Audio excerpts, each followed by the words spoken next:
Fala superceiros, aqui é o professor Super Malva. Vamos aí para mais uma videoaula de concurso, mas antes de mais nada, quero pedir, quem ainda não se inscreveu, se inscreve lá no canal, dá aquela curtidinha. Quem já se inscreveu, dá só uma curtidinha lá para não desinscrever sem querer, tá? Não custa nada e ajuda bastante o canal a ficar fortão aí, com cara de efetivado. Então, se inscreve lá, dá aquela curtida e vem com Super Malva. Estamos aí com diversos concursos abertos, inclusive na área da gestão escolar. Por esse motivo se torna tão importante essa aula aí sobre o projeto político-pedagógico, que é o que a gente vai tratar aqui, tá? É um texto bem grande aí da comunidade educativa, o SEDAC, e ele fala aí sobre as orientações para o gestor escolar entender, criar e revisar o PPP, beleza? Gente, como é um documento de 58 páginas, muitos assuntos aí são pertinentes, outros acabam fugindo um pouquinho, né, daquela coisa do que a gente realmente precisa aí para o concurso. Por esse motivo, eu vou estar fechando aqui e abrindo o meu... Abrindo aqui o meu documento de Word, que eu fiz um resumo, eu copiei várias partes e colei do texto para a gente focar realmente no que importa. Beleza, galera? Então vamos lá. Gente, em primeiro lugar, o que é um PPP? Projeto Político Pedagógico. Ele é um documento que tá embaçando aqui, eu tô um pouco de calor, tá embaçando aqui um pouco o óculos. O PPP, gente, ele é um documento que ele vai mostrar mais ou menos ali qual que é o direcionamento que a escola quer tomar, tá? Então ele é um documento que ele precisa ser feito no começo do ano com toda a equipe escolar, gestor, professor, funcionários da limpeza, cozinheiros, todos os funcionários ali da escola, junto com a comunidade escolar, que são os pais, as famílias dos alunos e também a comunidade local. Por quê? Porque esse documento ele tem que trabalhar de acordo com o entorno da escola, com a realidade daquela comunidade e também o que aquela comunidade espera que seja trabalhado. Ele não precisa ser feito todo ano. Pode ser feito ali de 2 a 5 anos, a menos, claro, que haja uma transformação muito grande na comunidade ali. Por exemplo, na minha escola, que eu estou saindo de lá agora, estou lá há 11 anos. Gente, quando eu estava mais ou menos com 4 ou 5 anos de escola ali, fizeram um monte de prédios populares, ali, habitações populares, e vieram 5 comunidades diferentes para lá, 5 culturas diferentes. Transformou aquela escola, transformou aquele bairro inteiro. Então precisou ser feito um novo PPP. Por quê? Porque a realidade daquela escola mudou. Famílias ali de bolivianos com sua religião, com sua cultura própria. Então nós precisávamos adequar para que eles se sentissem acolhidos, tá? Então precisou aí ser feito um novo PPP. O PPP ele não vai durar 10, 20 anos, gente, porque vai sofrendo transformações mesmo. Não apenas no entorno da escola. Eu achando que tá embaçado, o óculos tá sujo mesmo, né? Que a gente vai pôr no dedo toda hora. Eu acho que dá pra ficar sem. Eu acho que dá pra ficar sem, né? E vamos ver. O PPP vai sofrendo transformações, então ele precisa sim ser refeito periodicamente. Mas não precisa ser feito todo ano, a menos que de um ano para o outro haja uma mudança muito drástica ali, certo? Uma introdução sobre o PPP. A gente vai falar bastante sobre o projeto, vai falar só do PPP aqui, mas então devagarinho vocês vão entendendo melhor, tá bom? Gente, uma introdução aqui do PPP. Tudo que tá aqui, galera, eu tirei do texto original, tá? Por que projetos para educação? Falar de projetos em educação nos leva a pensar no que queremos a curto, médio e longo prazo. Gente, o que é curto, médio e longo prazo? Existem diversos tipos de projeto. A pedagogia de projetos, ela tem crescido muito na educação porque ela trabalha muito aquele lado Jean Piaget. A criança ela acaba tendo um contato direto com o objeto, né? O jovem ali tem um contato direto com o objeto. Isso facilita demais. Olha aí fogos, né? A gente gravando no domingo, tá tendo futebol, sei lá o que é, e tem fogos aí, mas tudo bem. Vamos fingir que é para minha aula, né? Estão tacando fogos aí para comemorar minha aula. E, bom, voltando aqui. A pedagogia de projetos ela dá um contato direto, obrigado, ela dá um contato direto do indivíduo com o objeto, e isso faz com que as crianças tenham uma compreensão melhor e consigam ter um aprendizado muito mais avançado do que se ele trabalhar só com a teoria. Existem aí projetos de curto, médio e longo prazo. Gente, o que é um projeto de curto prazo? Gente, se vocês acharem que eu falo muito rápido, graças a Deus hoje no YouTube tem aquele negócio que dá para aumentar a velocidade ou diminuir, né? Tem até uma aluna que uma vez ela falou assim, olha professor, sua aula é perfeita. Se ouvir ela no 0,5, fica perfeita. Porque eu falo muito rápido, mas tem muito conteúdo para falar, gente, viu? Isso é meu mesmo. Inclusive, já tem outros professores aí que falam tão devagar que eu juro por Deus, eu tinha que assistir a vídeo videoaula deles no 2, na velocidade 2. Mas vocês vão me perdoando aí alguma falha, que eu também não sou perfeito, tá bom? Tento aí ser justo e perfeito, mas justo talvez eu seja, mas perfeito jamais. Então vamos lá. Gente, projeto de curto, médio e longo prazo. O que é um projeto de curto prazo? Vamos dar um exemplo. Nós temos diversas estruturas de escola. As pessoas que projetam escola, muitas delas eu acho que nunca entraram dentro de uma escola da vida, né? na vida delas, porque projetam cada escola absurda. E vou dar um exemplo para vocês. Supondo uma escola, que a sala de aula fica num extremo da escola e os banheiros ficam do outro lado do pátio, a criança tem que atravessar o pátio inteiro para ir ao banheiro. O que vai acontecer? Essa criança ela pode vir a fazer um xixi na roupa, até mesmo o número 2 na roupa, né? Porque não conseguiu chegar ao banheiro, ela demora muito, né? Então o que você vai fazer? Você vai fazer um documento ali, olha, eu preciso, para a prefeitura, para o estado, eu preciso de um banheiro próximo das salas de aula. Então é um projeto a curto prazo. Por quê? Porque automaticamente o pessoal vai aprovar isso imediatamente, né? Porque envolve ali, né, diversas questões, e vai aprovar. Você vai conseguir fazer um projeto, vai vir pessoal ou vai vir renda para que a escola possa contratar profissionais e construir aquele banheiro, tá? Também pode ser um projeto a curto prazo, cortar a grama da escola que está muito alta, né, para evitar cobras, outros insetos, aí também a criança poder utilizar a área externa com maior comodidade, conforto e segurança. Agora um projeto a médio prazo. O que seria um projeto a médio prazo? Por exemplo, eu gostaria de... Puxa, eu tinha dado um exemplo numa outra videoaula e eu não consigo lembrar agora. Um projeto a médio prazo... eu quero... Puxa, galera, meu Deus, eu vou para o projeto de longo prazo aqui, depois eu volto para o projeto de médio prazo para ver se eu lembro, porque eu tinha dado um exemplo muito bacana e agora eu consegui esquecer. Então, projeto de longo prazo seria mais ou menos assim, quero cobrir a quadra da escola. Gente, cobrir quadra de escola, ele envolve aprovação, que não é uma prioridade deles, porque usa a quadra quando não estiver chovendo. Então, por exemplo, é um projeto que você pode fazer a longo prazo pela comodidade, pelo conforto, questão de sol, né, uma questão de chuva também, porém, cara, é um projeto caríssimo que não vai ser prioridade, então é um projeto que vai levar anos ali para ser realizado, é um projeto a longo prazo. Projeto a médio prazo, eu realmente não consigo lembrar o exemplo que eu dei. Deixa eu tentar um outro aqui, quero trocar, por exemplo, o piso da escola, né? Quero deixar... ou, por exemplo, reformar a escola, né? Quero reformar a escola, deixar a escola mais bonita, colocar um piso mais claro, acho que era esse do piso que eu dei. Deixar um piso mais claro, mais bonito, uma escola mais clara, mais harmoniosa. É legal? É legal. Porém, dá para fazer de um dia para o outro? Não dá, né? É um projeto mais fácil do que cobrir uma quadra, porém é um projeto aí que também não pode ser feito de um dia para o outro, né? Você vai trocar todo o piso da escola, não envolve apenas dinheiro, mas também envolve a questão das aulas, né? Como é que você vai trabalhar com crianças tendo aula? A criança tem que usar o pátio, a sala de aula. Então, é um projeto aí a médio prazo. Aí você fala, mas e o banheiro? Também, né, não envolve? Mas elas têm um banheirinho para usar enquanto você constrói o outro. E questão, o banheiro é uma coisa bem mais urgente, tá? Que qualquer um aprovaria. Então, o projeto a curto prazo poderia ser um banheiro, por exemplo. Um projeto a médio prazo, uma troca de piso, uma reforma na escola, uma pintura. E um projeto a longo prazo, cobrir uma quadra da escola, por exemplo. Certo? Ou plantar árvores, né? Mas plantar árvore não é um projeto a curto prazo? Gente, plantar árvore, você já viu quanto é a muda de uma árvore, gente? O negócio é caro. Você vai chegar numa prefeitura lá, olha, precisa de árvores. A prefeitura de Guarulhos, por exemplo, tem mais de 150 escolas, né? Ela teria que criar um projeto para arborizar todas as escolas, não somente uma. Então é um projeto também a longo prazo, que envolve dinheiro, diversos tipos de coisa e interesse, que vocês sabem aí que não tem muito, né? Então, são os tipos de projetos que tem, curto, médio e longo prazo. Tentei dar uns exemplozinhos aí mais básicos para vocês terem uma noção, tá bom? Um projeto educativo, seja escolar, familiar ou institucional, ele requer revisão e ajustes constantes, tá?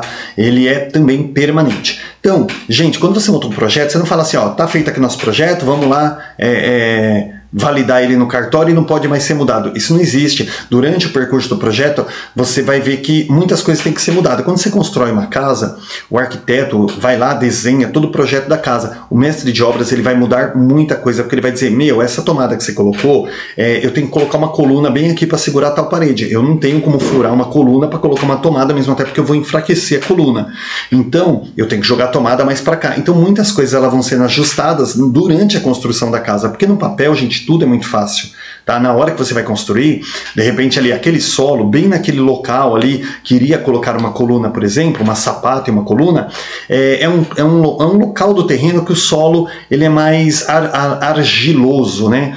Então você não pode botar uma coluna ali que a casa vai afundar. Olha, posso modificar esse cômodo? Fala com o morador lá, posso modificar? Ao invés de colocar o seu escritório aqui, a gente pode mudar o projeto, jogar o escritório para cá por conta... Aí o morador vai falar, não, claro, pode, né? Toda aquela coisa. Ou a pessoa fala assim, olha, desse lado não vai ter muita claridade, você precisa de uma claridade porque você quer uma área de estudos aqui, né? E aqui não bate sol, aquela coisa assim. Aí a pessoa, não, tá bom, vai lá, muda lá, bota o escritório do outro lugar.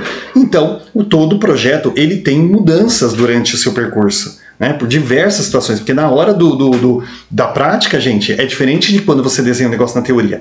Então, a mesma coisa é um projeto educativo. Ele vai ter mudanças constantes, você não pode engessar ele ali, começar e tem que fazer daquele jeito, tá bom? E também ele é permanente, gente. Um projeto, o que é bom hoje, pode não ser legal o ano que vem pode não ser tão viável. Então ele é sempre permanente, ele sempre vai sofrer transformações, mudanças, sempre positiva, né? Pra gente aí tá, como fala, adaptando ele a melhor auxiliar aí a melhor convivência para todos, tá bom? Então ele sempre vai ser permanente, o projeto ele nunca vai terminar. Ele depende também das condições socioeconômicas e socioemocionais a que estamos submetidos. O que é uma condição socioeconômica e socioemocional? Gente, você não vai montar um projeto, quero porcelanato na minha escola inteira porque é linda, porque eu fui numa escola particular e tinha lá, aquela... Cara...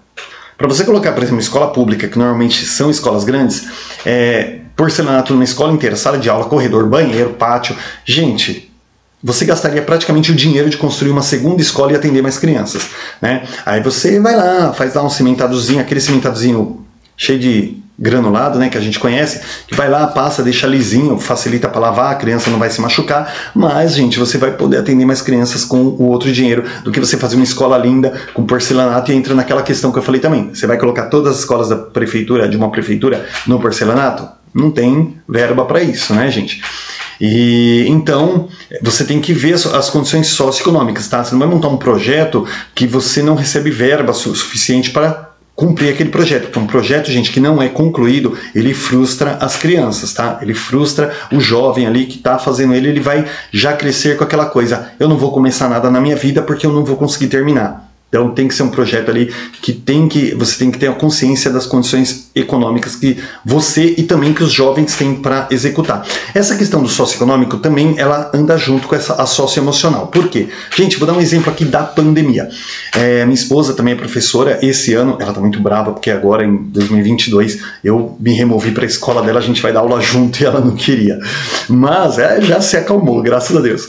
E assim, gente, socioeconômico e socioemocional. Na pandemia, ela não gosta muito que eu falo, né? Que eu falo que eu rebolei muito no pau de sebo aí durante a pandemia. Por quê? Gente, a Secretaria de Educação, ela passava videoaulas ali para as crianças que eram coisas assim insanas, sabe? Materiais para comprar, Gente, e eu tinha que refazer aquelas videoaulas com muitas, se vocês procurarem aí no canal, coloca lá... Coloca assim, ó, aula 1, aula 100, aula 50, vai aparecer lá eu vestido de Super Malva, né? Sempre aulinhas curtinhas de 2, 5 minutos, porque as crianças não têm muito, assim, paciência, elas não se prendem muito, então nem eu vestido de super-herói ali conseguia prender muito a atenção delas. Então eram aulas muito básicas ali, eu contava uma historinha e mandava fazer uma atividade. Mas se vocês tiverem curiosidade, dá uma olhadinha lá em alguma videoaula minha. Porém, gente, cara, as videoaulas que vinham da Secretaria da Educação, eu tinha que transformar quase todas. Por quê? Olha, pega uma caixa de pizza, aí você vai colar rolinhos de papel higiênico. Todo mundo tem em casa. Rolo de papel higiênico, algumas famílias não tem. Não tem. Algumas famílias usam papéis que não são adequados para sua higienização, porque não tem dinheiro. Confiem em mim. Tá? Outra situação, caixa de pizza. Gente, tem dia que eu tenho vontade de comer uma pizza e eu não tenho dinheiro. Uma pizza de mussarela e calabresa e eu não tenho dinheiro. Eu juro por Deus, não tenho. Minha esposa fica brava quando eu falo assim que a gente não tem condição de comprar uma pizza. Ela fala assim, não fala isso, parece que a gente tá passando fome. Mas tem dia que a gente quer uma pizza de mussarela calabresa, R$30. Você não tem R$30. Aí você vai passar no cartão, mas poxa, você já tem tanta coisa ali no cartão, vai pesar. Então, às vezes a gente, uma pizza de mussarela e calabresa, velho, aperta, todo mundo aperta. Vocês vão dizer que não? Tem hora que você quer uma pizza de 30 reais e você não pode comprar. Então, imagine uma criança que a família está passando necessidades, muitas vezes o pai perdeu o emprego, foi despejado da casa porque não podia pagar um aluguel durante a pandemia, e você vai, pega lá uma caixa de pizza. Pô, ele não tem uma caixa de pizza. Então, o que eu fazia? Gente, pega um pedaço de papelão, se você encontrar, pede pro papai te ajudar, né? Um papelão limpo. Porque às vezes a criança está andando na rua, tem uma caixa de papelão lá, aberta, rasgada, ele consegue pegar um pedaço para fazer o trabalho dele de escola. Não precisa ser uma caixa de pizza, porque ele vai chegar pro pai e falar, papai, tem que comprar uma pizza porque eu preciso da caixa. Né? Então você constrange. E aí entra o socioeconômico e o socioemocional. Por quê? Porque o papai vai falar, puxa, filho, papai não pode comprar uma pizza. A criança vai ficar frustrada porque ela vai dizer que não pode fazer o trabalho porque o pai não pode comprar uma pizza. Gente, eu passei muita necessidade na minha vida, eu só não passei fome. Mas quando eu era criança, eu fui criado pelos avós debaixo de muita necessidade. Então eu passei por muitas situações dessas, gente. Vocês não têm noção. Então eu entendo muito disso aqui, tá? Questão de socioeconômico, socioemocional. Então você... Palito de espeto de churrasco também. Olha, você pega espetinhos de churrasco pra gente fazer o nosso bonequinho, não sei o quê. A criança, pai, tem que comprar um espetinho de churrasco. Não necessariamente com a carne. Aqueles que vendem no mercado, 2 e pouco, 3 e pouco, um pacote de espetinho. Mas o pai às vezes não tem esse dinheiro, é o dinheirinho do pão. Então, nós temos que tomar muito cuidado com os projetos para não falar assim, olha gente, vocês pegam uma caneta, tem uma caneta fluorescente que vai ficar lindo, tal. Puxa gente, uma caneta fluorescente 10 reais, 12 reais, a família não tem condições. Então tem que tomar cuidado com o tipo de projeto, com a comunidade. Nós vamos falar um pouquinho mais para baixo aí sobre conhecer a comunidade com que se trabalha, tá? Para que você monte um projeto coerente com a situação daquele entorno ali, beleza? Projeto político-pedagógico define a ambição da escola. Gente, claro, quando você monta um projeto político-pedagógico, você mostra que escola você quer, para onde você quer que a escola caminhe. Vamos fazer um projeto cultural que envolva toda a cultura local aqui do nosso país, tal. Porém, você, por exemplo, uma área que é voltada mais para a área rural, né? O pessoal gosta de... Vou dar um exemplo, gente. Hoje não é mais assim, mas vamos dar um exemplo. São mais voltados para o sertanejo, para música caipira, né? Música raiz. Aí você vai lá, vamos fazer um projeto funk aqui. Meu, ninguém curte aquilo. Então você tem que conhecer o entorno, o que o pessoal gosta ali, né? Eles vão fazer um projeto de música erudita. Aí você vai num local que muita gente curte funk, curte samba, curte rap. Então você tem que procurar trabalhar de acordo com aquela comunidade. Não adianta você querer levar a sua cultura para determinada comunidade. Você tem que trabalhar com a cultura deles, aquilo que eles gostam, porque se eles gostam, eles vão acatar mais facilmente, tá? Então, o projeto político-pedagógico, ele define para onde a escola quer ir, porém, você tem que trabalhar, por isso que ele é feito junto com a comunidade, tá? O que nós esperamos desse ano letivo, o que nós esperamos da nossa escola? Se você tem um diretor, uma gestão, professores, que fala assim, não, eu quero ensinar o beabá e pronto, acabou. Então você está definindo que a escola é uma escola tradicionalista. Tá? Agora, se você fala, não, eu preciso saber a opinião do educando, eu quero as famílias na escola, eu quero a participação da comunidade, é uma escola mais democrática, tá? Então ela vai definir a ambição da escola, onde a escola quer chegar, o projeto político-pedagógico. Ao mesmo tempo também processo e produto, porque com base no ponto de partida ele sinaliza o caminho a ser percorrido. Então, gente, o projeto político-pedagógico, quando você define assim, nós queremos trabalhar assim, assim, assim, esse ano, dentro do possível, dentro do contexto aí social, queremos trabalhar assim. Então, quando você define o ponto de partida, né, você também está definindo o final, porque você está mostrando assim, olha, se Deus quiser, der tudo certo, todo mundo se empenhar e trabalha bastante, lá no final do ano, nossa escola vai estar bem diferente, vai estar bem bacana, tá? Então, ele sinaliza aí o final, o produto final, a partir do momento que você tem aquela base inicial, tá? Gente, aqui tem um textinho lá que eu achei muito legal que fala assim sobre a administração Cristóvão Colombo, né? Que é quando ele partiu, ele não sabia para onde ia, quando ele chegou, não sabia onde estava, e quando ele retornou, não sabia onde esteve. Esse aí é um formato de administração Cristóvão Colombo. Aqui o Sêneca também ele fala que não há ventos favoráveis para os que não sabem para onde vão. E um terceiro exemplo que eu posso dar no desenho da Alice no País das Maravilhas, tem o gato e a Alice ela está perdida e ela fala assim: ai, gato, para onde eu vou? Qual caminho eu devo seguir? E ele fala: para onde você vai? Para onde você quer ir? E ela diz: eu não sei. Aí o gato vira para ela e fala: se você não sabe para onde vai, qualquer caminho serve, tá? Então você tem que ter um direcionamento. O PPP ele não pode ser um documento aleatório. Você tem que ter um foco. Que tipo de escola você quer, para onde você quer ir, tá? Porque se você tiver o destino, aí é possível construir o caminho. Você não pode construir um caminho se você não sabe para onde você quer ir, tá bom? A escola, ao elaborar o PPP, ela afirma sua identidade e revela sua organização, suas metas e seus planos a toda a comunidade, o que possibilita avanços e construção de métodos para se relacionar e articular com o entorno. Gente, quando a escola elabora um PPP, ela afirma sua identidade. Uma escola tradicionalista, uma escola democrática, uma escola participativa, uma escola aberta, uma escola fechada, tá? Quando ela cria o PPP, aquele PPP deixa claro a identidade da escola, as suas metas, seus planos, como está escrito aqui. E isso também possibilita avanços na construção de seus métodos para relacionar e articular com o entorno. Então, quando você cria o PPP, você é obrigado a trabalhar no direcionamento dele, e aí isso vai possibilitando avanços, porque você tem um destino. O seu destino é aquilo que o PPP está solicitando. Né? Então, quando você tem um destino, aí você consegue construir o caminho que você quer. Né? Ah, eu quero ir para o sítio. Então, você vai. Qual é o caminho que você vai pegar? Você vai pegar uma 4x4 ali com as rodonas grandes, suspensão preparada, né? Porque você vai andar na terra para chegar no sítio. Não, mas eu quero ir para o shopping. Então você vai pegar uma avenida. Então você vai pegar um carro confortável, né? Um carro que gaste, que seja econômico, tal. Ah, mas eu quero viajar. Então você vai pegar um carro maior, mais espaçoso, porque né, na viagem você tem que se esticar, tal. Então, quando você tem um destino, você tem o caminho. Você consegue construir o caminho. Você sabe, né, a ferramenta que você vai utilizar e também o caminho que você vai percorrer, tá bom? Na ação coletiva, devem envolver-se gestores, coordenadores, professores, funcionários, alunos, pais, familiares e representantes da comunidade vinculada ao processo educativo da escola. Então aqui é onde eu falei, pessoal, para elaborar o PPP, todo mundo ao entorno da escola deve estar envolvido ali para que o projeto político-pedagógico possa caminhar de acordo com a realidade, de acordo com o que a comunidade escolar queira que se transforme, né? Claro que a comunidade é uma comunidade rural, vai falar assim, não, nós queremos um shopping center e um aeroporto aqui. Cara, não vai virar, né? Não tem verba, não tem renda para isso, não tem estrutura.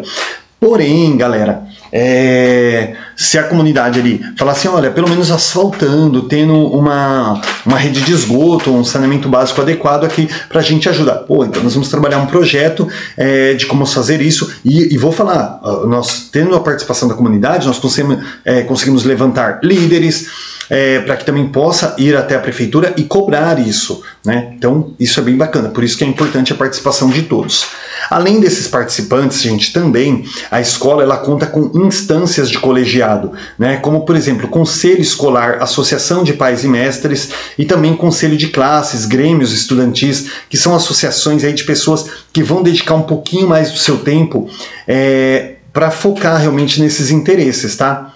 Entre aí também outros grupos de ação coletiva, como igreja, entidades, associações aí, demais aí também que participam, tá? Agora nós vamos falar um pouquinho sobre o significado histórico da elaboração de projetos e planos na educação, tá? Então a dimensão política aí do projeto político-pedagógico e a qualidade da educação.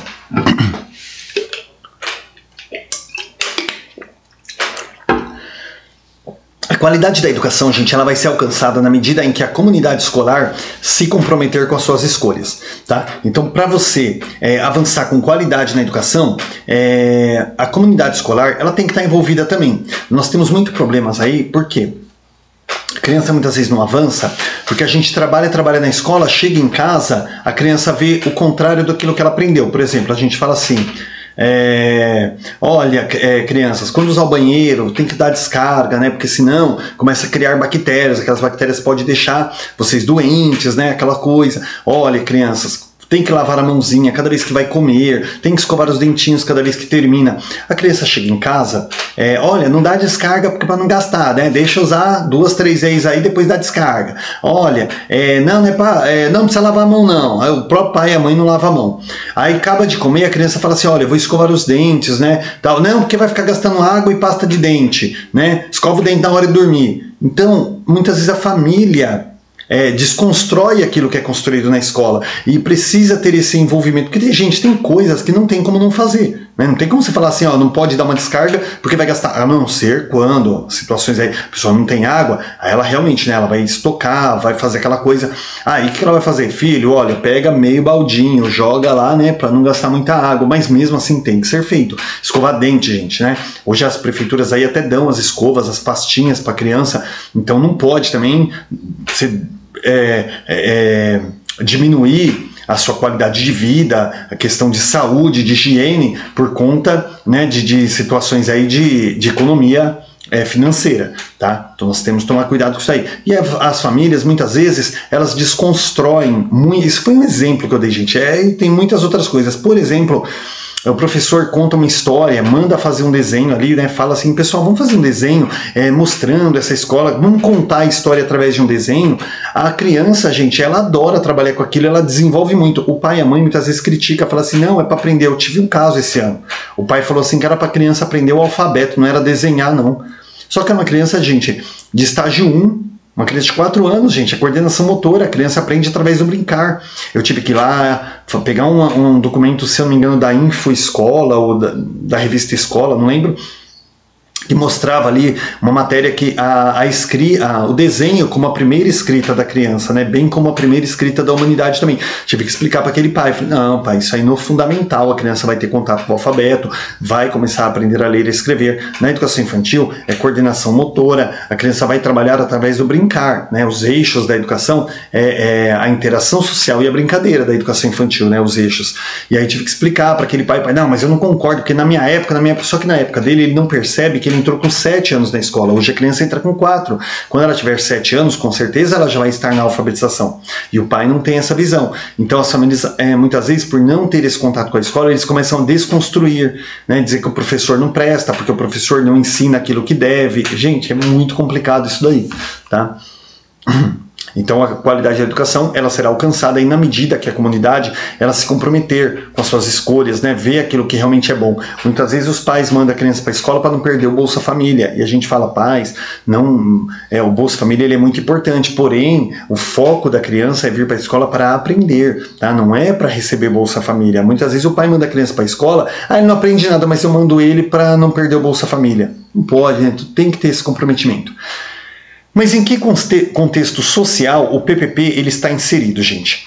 Todo projeto, o Gadot, né, diz que todo projeto ele supõe rupturas com o presente e promessas para o futuro. Gente, em primeiro lugar, rupturas com o presente. Por quê? Porque muitas coisas que nós estamos fazendo hoje não estão sendo legais, não estão sendo positivas, objetivas, não estão auxiliando. Tá? Então é necessária uma ruptura. Vamos nos desvencilhar disso, né? E promessas para o futuro. O que é promessa? Um planejamento de mudança para a melhora. Tá?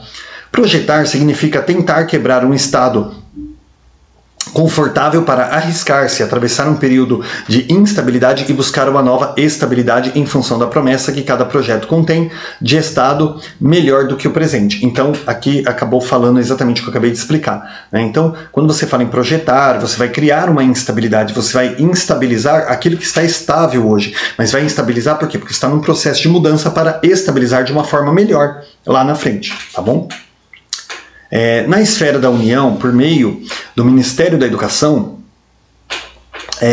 há o Plano Nacional de Educação, Diretrizes Curriculares Nacionais para a Educação Básica e também, recentemente, aí, a Base Nacional Comum Curricular. Esses três documentos, eles visam contribuir para a construção de uma educação de qualidade, considerando as características e peculiaridades de cada localidade do nosso país. Tá? Então, assim, quando você monta O PPP, você não pode montar um PPP aleatório. Ah, vamos fazer isso porque a nossa... Ah, gente, uma coisa que eu deveria ter falado no começo da aula e eu não falei. Tá? O PPP, ele tem que ser por escola, tá? Ele não pode ser por região, nem por cidade, nem por bairro. Cada escola tem a sua peculiaridade. Se tiver 2 escolas na mesma rua, cada escola tem a sua peculiaridade ali. Então, tem que ser um PPP por escola. Tá bom? Cada um é muito individual o projeto político-pedagógico. Então pode pegar um... Ah, eu sou diretor de 2 escolas. Você não pode pegar o PPP e usar ele para as 2. Cada uma tem uma realidade, cada uma vai ter um projeto político-pedagógico diferente, tá? E o projeto político-pedagógico, ele não pode ser aleatório. Ah, eu vou montar isso porque é legal, eu vou montar aquilo porque... Meu, não. Projeto político-pedagógico, pessoal, ele tem que ser... ele tem que ter bases legais, ele tem que defender coisas que estão na legislação educacional. Então nós temos o Plano Nacional de Educação, que tem uma duração de 10 anos, já vamos falar dele aqui, que determina metas ali a serem trabalhadas nesse período. Nós temos as diretrizes curriculares nacionais, que é uma legislação educacional muito importante, e nós temos hoje a Base Nacional Comum Curricular, que determina aí, inclusive, eu vou deixar aqui embaixo na descrição, gente, a minha aula sobre as 10 competências da BNCC, tá? Que é muito importante. A BNCC também que norteia, né, o formato de educação e sempre respeitando as peculiaridades de cada localidade do país, né? Cada região do país ela tem uma cultura, ela tem um costume, então nós precisamos respeitar isso também. Mas o projeto político-pedagógico ele tem que estar embasado aí respeitando as normas desses documentos, tá? O Plano Nacional de Educação, definido aí pela lei, né, de 2001, 10.172, estabelece as prioridades e estratégias para a educação nacional para um período de 10 anos. Ele é um plano de Estado porque vai além do tempo de uma gestão e norteia a elaboração de planos estaduais de educação e planos municipais também, buscando a articulação e coerência entre os 3 entes federados, tá? O Plano Nacional de Educação, pessoal, né, ele tem um período de 10 anos, então assim, tem um presidente e aí esse presidente perdeu a reeleição e entrou outro. O plano tem que ser o mesmo, não pode ser modificado, tá bom? E ele vai auxiliar os planos nacionais, estaduais e municipais de educação também. O PPP das escolas, ele precisa concretizar as metas e estratégias do plano de educação do seu município, estado e país. Tá? Ele é um instrumento que pode projetar a curto prazo no cotidiano escolar ações para atingir as metas desses planos. Isso aqui foi bem o que eu expliquei antes de ler o Plano Nacional de Educação, tá, pessoal? Ele não pode ser aleatório, tá? Ele tem que estar de acordo ali com o que pede esses documentos. As DCNs, que são as Diretrizes Curriculares Nacionais, as DCNs de Educação Básica, elas articulam os princípios e critérios e procedimentos que devem ser observados no sistema de ensino e escolas com vistas à consecução dos objetivos de educação básica, compreendendo a obrigatoriedade do ensino dos 4 aos 17 anos. Então a Diretriz Curricular Nacional, dentre outras coisas, ela também garante aí que seja cumprido, ela exige que seja cumprido a obrigatoriedade do ensino na educação básica. Qual que é a educação básica? 4 a 17 anos. Por que essa idade, pessoal? Porque ela compreende, a educação básica ela compreende a educação infantil até o ensino médio. Gente, tem uma pegadinha nisso aí e vocês têm que prestar muito atenção para não comer bola no concurso. Gente, educação básica é dos 4 aos 17, a educação infantil, ensino fundamental e médio. Porém, a educação infantil, ela engloba a creche, ela engloba a creche e a educação infantil, que são os estágios. Gente, a educação infantil, creche, de 0 a 3 anos e 11 meses, não entra na educação básica, porque ela não é obrigatória. Porém, aos 4 anos, na entrada do estágio 1, ela se torna obrigatória. Então, quando a gente fala assim, porque a educação básica vai da educação infantil ao ensino médio. Tá certo? Tá certo. A educação básica, ela vai do estágio ao ensino médio. Está certo. Agora, a educação básica, ela pega toda a educação infantil até o ensino médio. Está errado. Por quê? Porque a educação infantil começa na creche. Porém, do 0 aos 3 anos, que é o período de creche, a criança não é obrigada, tá? Não é obrigatória. Então, ela não entra na educação básica. A educação básica é a partir do estágio 1, tá bom? Guardem isso. Por isso, dos 4 aos 17 anos. A BNCC, ela define quais habilidades precisam ser aprendidas e o que é desejado que os estudantes saibam em nível nacional, segundo estabelecido na LDB de 96. Gente, o que é a... Tá, eu vou ler aqui que aí eu já explico para vocês. Ela define assim o conjunto e conteúdos básicos das áreas de conhecimento articulados com os aspectos da vida cidadã, que precisam constar nos currículos escolares da educação básica. De acordo com essa lei, também é preciso considerar uma dimensão diversificada envolvendo os conteúdos complementares, escolhidos pelo sistema de ensino, pelas escolas, de acordo com características regionais, culturais, sociais e econômicas, contextualizando-as em cada contexto escolar. Bom, gente, eu li muito rápido aqui porque a explicação vai meio que matar esse textinho. Gente, a BNCC... Vou dar um exemplo aqui que eu falo isso quase toda aula e vou falar de novo. Imagina a BNCC como um shopping. Meu, eu tô de frente para a janela e tá uma claridade, então vocês desculpem que eu tô piscando demais aí. A BNCC, gente, costumo falar que ela é o shopping center, tá? Ela é um local onde você quer ir. A BNCC, ela define o quê? Nós tínhamos situações... Não sei se é o meu telefone que está tocando, gente, desculpa. Não, não é o meu. Tá? A BNCC, eu tô com um short dos Simpsons aqui, gente, eu espero que não tenha aparecido. Todo colorido. A BNCC, gente, ela define o quê? Antigamente, as famílias mudavam de uma região para outra, de uma cidade para outra, e acontecia o quê? A criança saía, por exemplo... do Nordeste, ela chegava em São Paulo, ela não acompanhava, porque o formato de educação era completamente diferente, então essa criança se perdia e acabava perdendo o ano letivo. Ela saía de São Paulo, ia para o Mato Grosso, ou ia para Rondônia, ou ia para Pernambuco, ou saía de Roraima e vinha para o Rio Grande do Sul, não importa a região que mudava, muitas vezes mudava só de cidade, ela tinha uma dificuldade muito grande. Então a BNCC, ela veio para nortear, ela veio para falar assim, olha, do início do estágio 1 até o final, a criança tem que aprender isso. Do estágio 2 até o final do estágio 2, ela tem que aprender isso. E isso até o ensino médio. Ah, então ela define o currículo? Não. Ela define o que vai ser dado? Não. O currículo define. Tá? A BNCC, ela só dá o conteúdo que a criança tem que aprender. Ele tem que aprender do início do primeiro ano ao final, ele tem que aprender a ler e escrever. Agora, como isso vai ser feito, de que forma vai ser feito, aí é o currículo que vai definir, tá bom? Então a BNCC, ela só dá o local que tem que chegar. Agora, o currículo é que vai definir o caminho e a ferramenta, tá bom? Aí um exemplo que eu gosto de dar, tá bom? Eu coloco a BNCC como um shopping center, é o local que a gente tem que ir. O que é o currículo? O currículo é o caminho que a gente vai pegar. Como que a gente tem que ir para o shopping? Você pode ir por dentro da cidade, você pode ir pela avenida, você pode ir pela rodovia. Você vai escolher o local que você quer ir, você só tem que chegar no shopping. Então a BNCC, ela diz assim, ó, você tem que chegar aqui. Como você vai chegar? Cada escola, cada região vai definir o seu formato, beleza? Então o currículo é o caminho que você vai chegar no shopping. A BNCC é o shopping. A BNCC é o local que tem que chegar, porém ela não diz como você vai chegar lá, tá? Quem vai definir isso é o currículo, e o currículo é uma coisa de cada escola, de cada secretaria, de cada região, beleza? O regimento escolar, ele é um instrumento que estabelece as diretrizes administrativas e as orientações para a vida escolar em conformidade com a legislação nacional vigente e estabelece as normas que deverão ser seguidas, como os direitos e deveres de todos, né, que convivem aí no ambiente escolar. Então o regimento escolar, pessoal, ele é um documento que ele estabelece diretrizes administrativas da escola, tá? Ele é um documento da escola. Ele vai mostrar, por exemplo, ali, ele vai trabalhar, por exemplo, com a gestão democrática. Ele vai falar, você tem que ter uma gestão democrática, tudo tem que ser trabalhado em conjunto. Olha, você tem que ter uma matrícula da criança, essa criança tem que ter um histórico escolar. Então, o regimento escolar, ele vai trabalhar com essa parte mais administrativa, tá?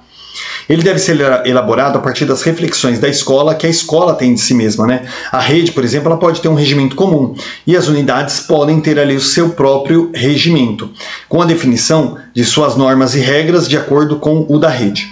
Ele tem que estar disponível para consulta a toda a comunidade escolar, tá? Então o regimento escolar, ele tem que estar disponível ali para consulta, para ver qual que é o formato da escola. A escola, que no caso é um local legitimado como responsável pela aprendizagem das crianças e adolescentes, jovens e adultos, precisa organizar, consolidar e articular todos esses documentos, pois eles direcionam a organização e o funcionamento da instituição. Então a escola tem que garantir o cumprimento desses documentos para que exista uma organização escolar, para que sejam cumpridas ali todas as normas desses documentos, tá? Isso é um papinho mais técnico, pessoal, não precisa se preocupar que só vai falar assim, o que é um regimento escolar? É um documento que estabelece diretrizes administrativas da escola, mas normalmente não cai isso no concurso, tá?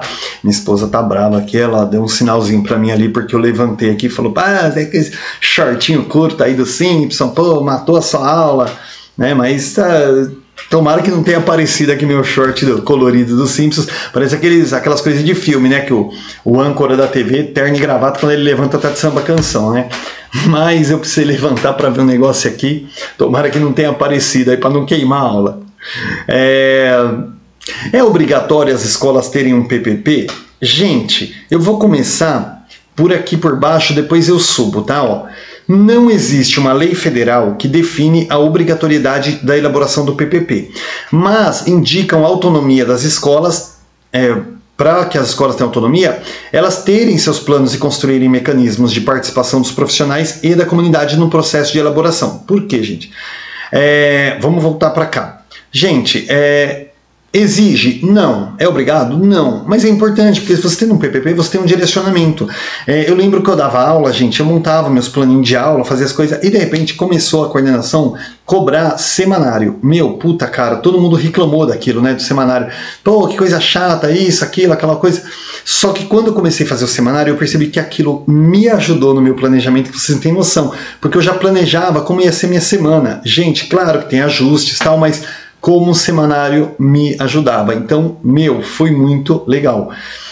Então, assim, muitas vezes a gente reclama de algumas mudanças, depois a gente vê que aquilo ali nos auxilia grandemente. Tá? Então, não é obrigatório ter o PPP, mas, cara, se vocês descobrirem como aquilo auxilia no norteamento da direção da escola, então é legal fazer, tá? Não é obrigatório, mas é legal, é muito importante. A Constituição Federal de 88, no artigo 206, e também a Lei de Diretrizes e Bases de 96, no artigo 14, elas estabelecem os princípios da gestão democrática na educação pública e a participação de seus profissionais e da comunidade na elaboração do projeto pedagógico. Então, gestão democrática, artigo 14 da LDB e artigo 206 da Constituição. Gestão democrática o gestor não chega lá e define as coisas. Tudo tem que ser trabalhado em conjunto com a comunidade e os professores. A gestão democrática ela favorece o exercício da cidadania e a escola, o que possibilita, ao abrir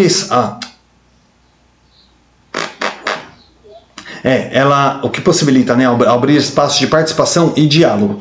A LDB normatiza o PPP como uma ação coletiva para a conquista da educação de qualidade. Então, assim, aqui só está chovendo no molhado, está dizendo que uma escola democrática ela favorece muito o exercício da cidadania. E o PPP, ele, feito como uma ação coletiva através da gestão democrática, ele conquista aí uma educação de qualidade. Gente, isso é indiscutível. Vamos voltar aqui, porque isso aqui eu já li, né? Ó.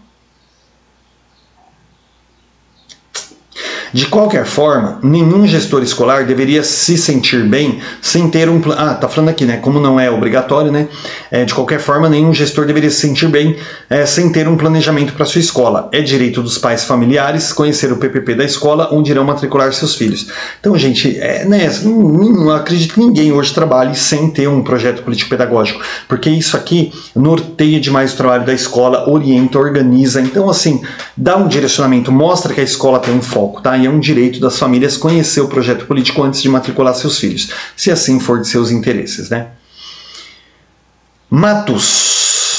Matos, ele define assim, gente, que se planejar é sinônimo de conduzir conscientemente, não existirá então alternativa ao planejamento, ele acaba se tornando obrigatório, né?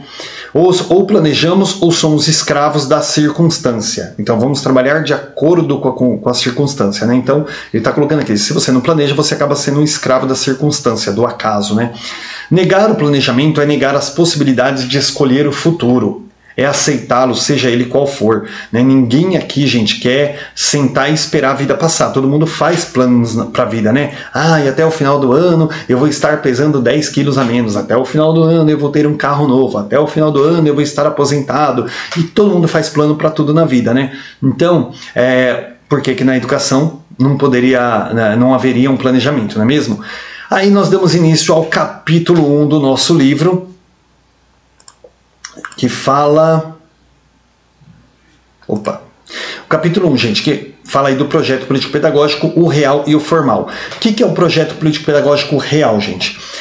O PPP, ele não é um simples papel que amarela e se deteriora e fica guardado. Ele tem que ser colocado em prática. Muitas escolas fazem aquele PPP lindo, maravilhoso, depois não cumprem. Gente, ele tem que ser cumprido, tá bom? Devemos partir aí do pressuposto que o PPP real é aquele que já existe na escola. Então mas eu nunca fiz um PPP aqui na escola, mas ele já existe. É o formato como a sua escola trabalha, já é um projeto político-pedagógico, mas a gente nunca sentou e discutiu. Mas como é que vocês trabalham? Aqui cada um faz o que quer. Então o seu projeto político-pedagógico é esse, cada um faz o que quer. É uma escola sem direcionamento. Então ele o PPP real é aquele que já existe na sua escola, tá? Ele é o que acontece no cotidiano ali de fato. Já o PPP formal, ele pode ou não revelar o dia a dia da escola. Por que pode ou não? Porque é aquele que foi feito, por exemplo, e está engavetado lá. Ele pode ser retirado de lá e ser executado, ou ele pode ser simplesmente um documento numa gaveta. Tá? Então o PPP formal ele pode ou não mudar aí o cotidiano escolar. Por isso, antes de começar a pensar na elaboração do PPP ou na sua revisão, é importante analisar o PPP real. Tá? Para criar um PPP, gente, novo, como você quer que a sua escola seja, é preciso primeiro conhecer como a sua escola já funciona. É legal? Está funcionando? É objetivo? Isso é positivo? E ver aí o que pode ser mudado, o que pode ser melhorado e o que deve ser continuado. Tá bom? Exemplo de roteiro de observação para elaborar ou revisar o PPP. Tá? Então aqui um exemplo aí do roteiro de observação para a gente elaborar ou revisar. Né? É bom aí ter um exemplo de um roteiro. Então, por exemplo, para definir o que melhorar na escola é preciso olhar para a própria instituição. Ver o que, eu acabei de falar isso, gente. Ver o que já tem para ver o que pode melhorar. Acontece em muitos casos do PPP, por razões diversas, ser construído de modo descontextualizado, né, em relação aí à realidade escolar, né, ou contemplar apenas uma fração dessa realidade. Né? Então, assim, muitas vezes... Gente, o que é um PPP construído de modo descontextualizado? Gente, você tem uma comunidade, você tem um formato de escola que anda num direcionamento. Aí você fala, não, vamos mudar tudo. Vou dar um exemplo aqui, por exemplo, bobinho, gente, pelo amor de Deus, aqui não é posicionamento político. Você tem uma escola de esquerda, aí você fala assim, agora a partir de hoje essa escola vai ser de direita. Mano, não vai andar. A escola já tem um formato, ela tem uma linguagem ali de esquerda. Então você querer impor coisas de direita, a escola vai quebrar. A mesma coisa se for o contrário, né? Uma escola militarizada, uma escola de direito, uma escola tradicional, você não vai conseguir mudar aquilo da água para o vinho. É um trabalho de formiguinha. Minha coordenadora sempre fala isso. É um trabalho de formiguinha. Então, para você montar um PPP, para que ele funcione e tenha um resultado mais rápido, você tem que andar mais ou menos... na direção que a escola já está andando, mas ir fazendo aquelas modificações aos poucos. Isso leva anos para você trazer a escola para o formato que você quer. Querer dar um cavalo de pau e andar numa direção contrária, a comunidade já está acostumada com aquilo, os professores já estão acostumados, os funcionários estão acostumados com aquilo, a gestão está acostumada. Não adianta querer montar um PPP maravilhoso que vá na contramão daquilo que a escola já anda. Não vai funcionar, tá? Então o PPP não é que ele tem que continuar como é, mas você tem que ir fazendo mudanças aos poucos, tá? É como uma vareta japonesa, por exemplo, um bambu, né? Ele está envergado para um lado há muito tempo. Você não vai conseguir envergar ele para o outro que você vai quebrar. Então, você vai fazer o quê? Você vai deixando ele reto, vai dando umas forçadinhas aos poucos. Com o tempo, você vai conseguir envergar ele ao contrário. Mas se você tentar envergar de uma vez, você vai quebrar. É a mesma coisa, tá? Você tem que olhar o PPP real, como é o formato da escola e projetando o PPP aos poucos para ter uma mudança a longo prazo. Não adianta querer, como eu disse, dar um cavalo de pau e ir na direção oposta que a escola não vai andar, o PPP não vai acontecer, tá?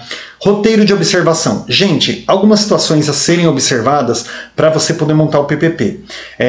Vou ler bem rápido aqui, gente, porque né, não tem nem o que discutir, vocês vão ver que são perguntas muito óbvias e muito objetivas. Um exemplo aqui, ó, situações que você pode observar na sua escola para montar o seu PPP. Onde e como os alunos se alimentam, né? Tá legal? É possível mudar isso, tal? Como que a gente vai mudar? Como os alunos se relacionam entre si na sala de aula e também no intervalo.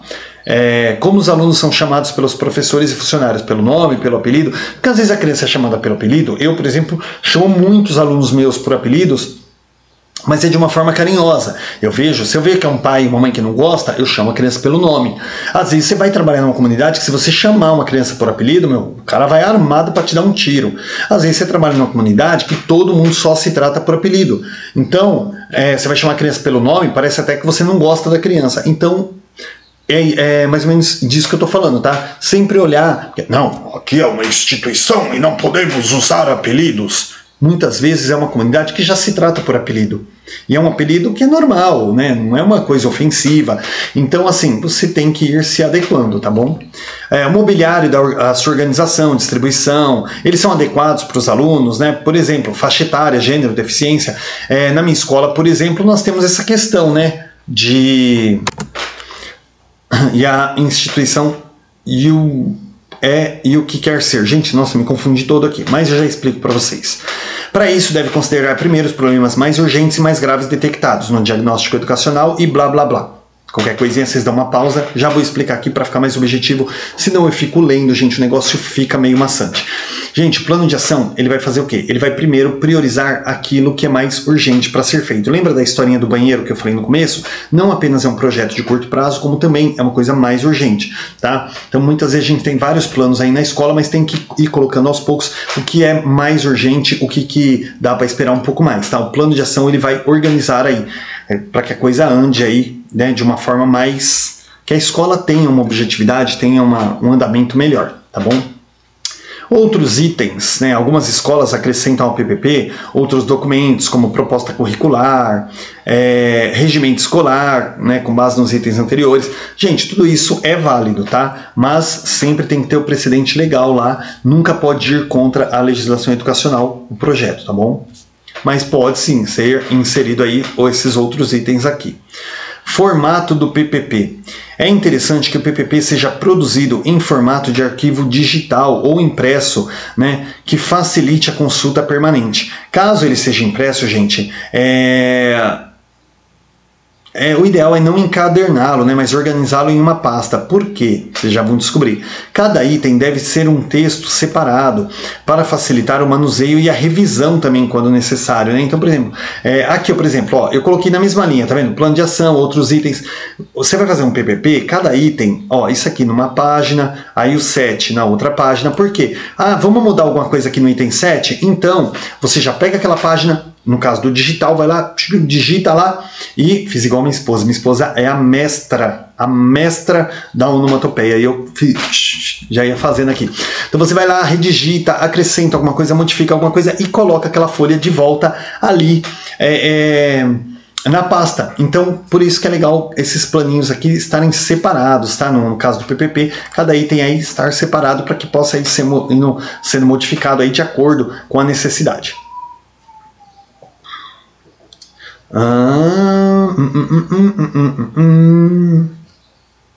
O formato de portfólio também ele permite acrescentar novos documentos, né, facilmente, preservando aí o histórico. Então, o portfólio também ele permite que você coloque aí novos pontos de vista também sem mexer nos outros, enriquecendo eles também.